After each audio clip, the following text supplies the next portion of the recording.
lobby d'hôtel et coworking, quelle relation, quelle opportunité et quel futur? Alors, historiquement, qu'on soit clair, les lobbies d'hôtel ont toujours été utilisés pour plus ou moins faire des affaires. C'est-à-dire tous ces rendez-vous un petit peu informels, ces signatures de contrats après 18 heures, en fait, ont toujours eu lieu dans les lobbies d'hôtel, surtout ces grands palaces parisiens ou autres. Maintenant, avec l'arrivée de tous ces travailleurs nomades et ces générations de freelanceurs, il y a eu, comme vous le savez, une croissance d'offres destinées aux coworkers. Maintenant, les hôtels comprennent bien qu'ils ont de l'espace à disposition et en fait veulent profiter de cette opportunité en devenant eux aussi des fournisseurs d'espaces de coworking. Maintenant, il ne suffit pas de s'appeler tout d'un coup coworking ou d'ajouter le mot coworking sur sa brochure ou sur son site web pour réellement devenir un espace de coworking. Alors, comment est-ce qu'on peut le faire pour que ça ait du sens et pour que ça amène de la valeur? Il y a trois aspects que j'aimerais considérer. Le premier, c'est l'infrastructure, évidemment. Le deuxième, c'est le positionnement qu'un hôtel a. Et le troisième, c'est la communauté qu'on peut bâtir autour de cette notion de coworking. Alors, pour commencer par l'infrastructure, il faut qu'on ait un vrai espace à disposition.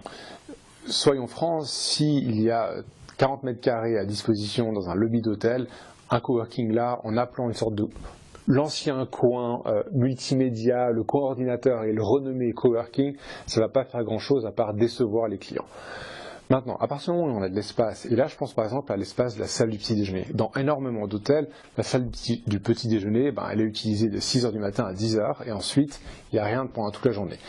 En soi, théoriquement, surtout si c'est le rez-de-chaussée, c'est l'espace idéal pour faire du coworking.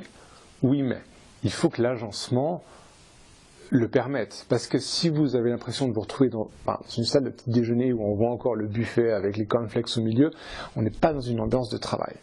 Un exemple, à mon avis, non pas d'un hôtel, mais d'une chaîne de coworking qui fait ça très bien, c'est l'Anti-Café, qui arrive justement à bien mélanger ce côté où on peut venir boire un café et en même temps venir travailler.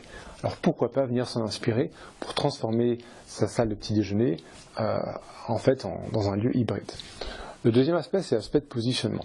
Si vous avez l'autre jour, j'étais dans le 8e arrondissement et je vois ce magnifique boutique hôtel et dans l'entrée, il y avait un baby-foot. Parce qu'ils ont dû se dire, un baby-foot c'est sympa, c'est à la mode. Oui, mais dans aucun cas, ça convient au positionnement de l'hôtel. Même chose pour le coworking. Si vous avez un boutique hôtel qui vise principalement des banquiers privés et des avocats, j'en vante, avoir là un espace de coworking où les gens vont venir s'asseoir avec leur ordinateur et écrire des lignes de code toute la journée ne va pas forcément convenir à votre clientèle actuelle. Donc il faut absolument prendre en compte le positionnement de votre hôtel et de la clientèle actuelle pour ne pas avoir une offre de coworking qui vienne en fait s'opposer à votre première source de revenus, à savoir vos clients chambres. Et finalement, le côté communauté.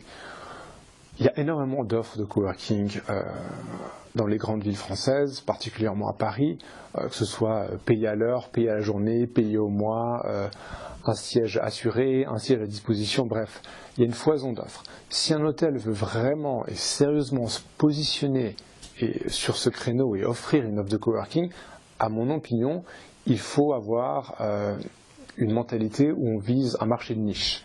À savoir ne pas dire on fait du coworking pour tout le monde, mais non, on fait du coworking pour les gens dans l'industrie créative, ou on fait du coworking pour les consultants en technologie, ou on fait du coworking pour les avocats, par exemple, indépendants. On n'appellera probablement pas ça du coworking à ce moment-là, mais un endroit dans lequel les avocats peuvent venir travailler.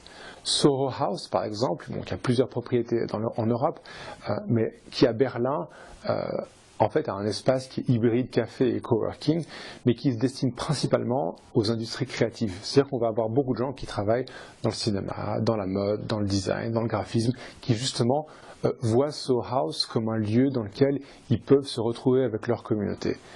Donc le coworking, pour résumer, le coworking en hôtel, oui, à condition d'avoir une offre bien définie qui vise un type de clientèle bien défini pour ne pas se retrouver dans la masse de toutes ces offres qui ne cessent d'augmenter.